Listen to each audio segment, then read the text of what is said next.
আসসালামু আলাইকুম। Nissan এক্সটেল hybrid নিয়ে কথা বলবো। এটা হচ্ছে গিয়ার অয়েল চেম্বার। তো এই গাড়িটা কাস্টমার কমপ্লেন হলো ওনার গাড়িটা রানিংয়ে গাড়িটা একটু ধাক্কা মারে।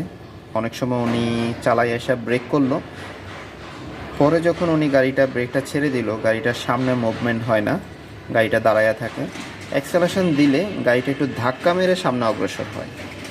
তো আপনারা দেখতেই পারতেছেন যে আমরা গিয়ার অয়েল চেম্বারটা খোলার পরে কি পরিমাণ মেটাল এটার অয়েলের সাথে।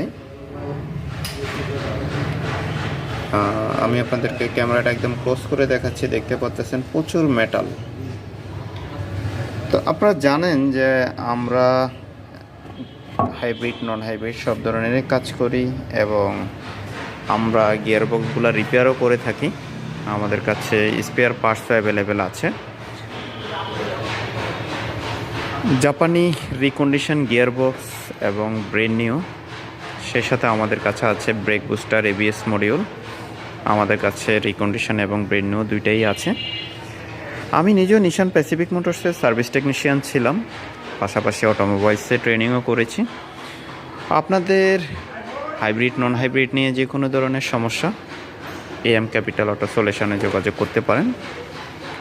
আমরা সব ব্র্যান্ডেরই কাজ করে থাকি।